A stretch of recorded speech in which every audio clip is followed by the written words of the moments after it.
வணக்கம் நண்பர்களே. Tamil CP serial சும்மா பரபரப்பா போயிட்டு இருக்குன்னே சொல்லலாங்க. பரபரப்பான கட்டத்துல நம்ம பிரகாஷ் தங்கை ஜெயராணிய சந்திக்கிறாங்க. ஒரு கட்டத்துல அப்படியே நம்ம ஜெயாவை பார்த்து சந்தோஷத்துல மிதக்குறாங்க பிரகாஷ். அதோட பார்த்தோன்னா உன்னை நான் பார்க்க முடியாம எவ்வளோ தவிச்சேன். ஆனா இப்ப நல்லபடியா உன்னை பார்க்குறேனே, நான் கும்பிட சாமி என்னை கைவிடலை அப்படின்னு அந்த இடத்துல கெட்டி பிடிச்சி அண்ணன் தங்கை பாசத்தை வெளிப்படுத்துறாங்க.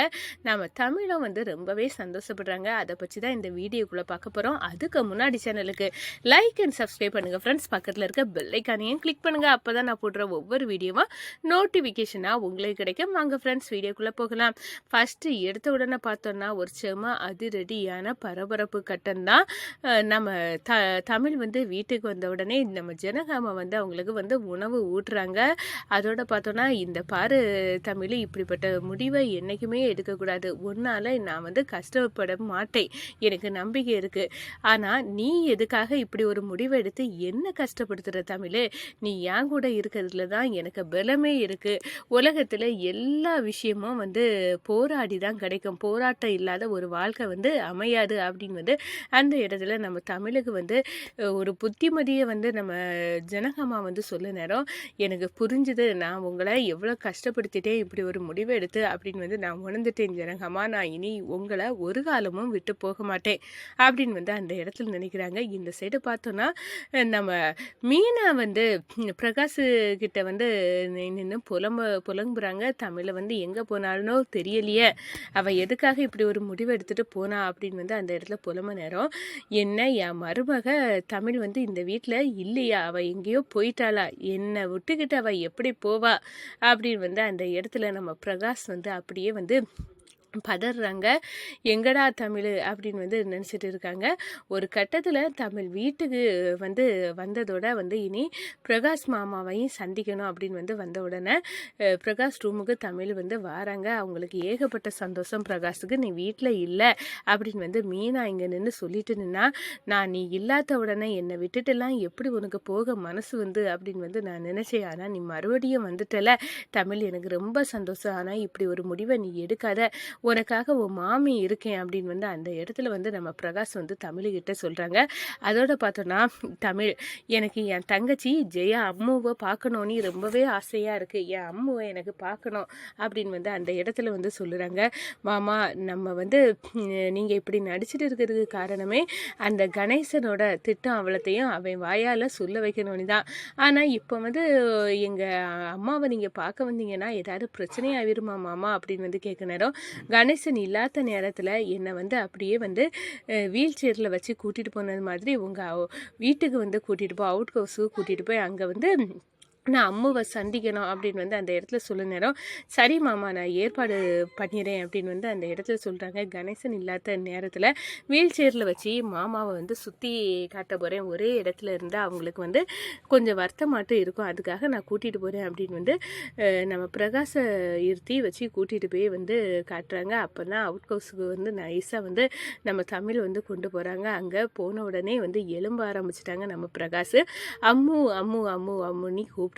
ஒரு கட்டத்தில் பார்த்தோன்னா நம்ம ஜெயாராணிக்கு யாருடா என்ன இவ்வளோ உரிமையோட அம்மு அம்மு அப்படின்னு கூப்பிடுறது எனக்கு காதுக்கு கேட்குது அப்படின்னு சொல்ல நேரம், ஆமாம்மா உங்களை தான் யாரோ அம்முன்னு கூப்பிட்றாங்க, இந்த குரலை வேற நான் எங்கேயோ கேட்ட மாதிரி இருக்கு, எனக்கு பழக்கப்பட்ட குரல் தான், அது யாரு அப்படின்னு அந்த இடத்துல யோசிக்க நேரம் நம்ம ஜெயாராணி சமையல் கட்டிலேருந்து கிளம்பி போய் பார்க்குறாங்க. அவங்க அன்னை பிரகாஷை பார்த்த உடனே அப்படியே சந்தோஷத்தில் மறக்கிறாங்க. இது கனவா நனவானி தன்னைத்தானே கிள்ளி பார்த்துக்கிட்டாங்க. அதோட பார்த்தோன்னா, அண்ணே உங்களை நான் அப்படி பார்ப்பேன்னு நினச்சி கூட பார்க்கல, உங்களை முகத்தை கூட நான் பார்ப்பேனா பார்க்க மாட்டேனா அப்படின்னு தவம் இருந்தேன். ஆனால் விதி உங்கள் வீட்டுக்கே என்னோட பொண்ணை மருமகளாக கொண்டு வந்துட்டு இப்போது நீங்கள் க்யூர் ஆகிட்டீங்க, இது ரொம்ப சந்தோஷம்னே அப்படின்னு அந்த இடத்துல நம்ம ஜெயாவை வந்து அம்மு வந்து ஜெயா வந்து நம்ம பிரகாஷை வந்து கெட்டி பிடிக்கிறாங்க. அதோட பார்த்தோன்னா அண்ணன் எனக்கு ரொம்ப சந்தோஷமாக இருக்குது அப்படின்னு வந்து சொல்லுறாங்க. ஒரு கட்டத்தில் பார்த்தோன்னா உங்கள் வாழ்க்கையே தொடங்கி வச்சது நான் தானே அப்படின்னு வந்து அந்த இடத்துல பிரகாஷ் வந்து பழைய நினைவுகளை வந்து நினைவு கூறாங்க.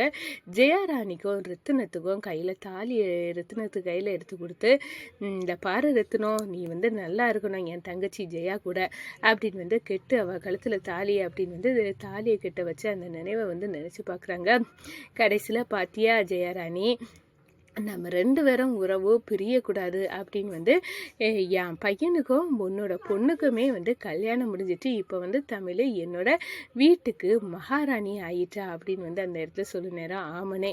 ஆனால் நம்ம அம்மாவுக்கு மட்டும் இந்த விஷயம் தெரியாது. இந்த விஷயம் தெரிஞ்சுன்னா எவ்வளோ பெரிய பிரச்சனையை அம்மா நினைப்பாங்களோ தெரியலை. ஏன்னா அவங்க என் கணவரை தான் உங்களுக்கு இப்படி ஒரு நிலைமைக்கு காரணம் அப்படின்னு வந்து இந்த கணேசன் நம்ப வச்சிருக்கான்.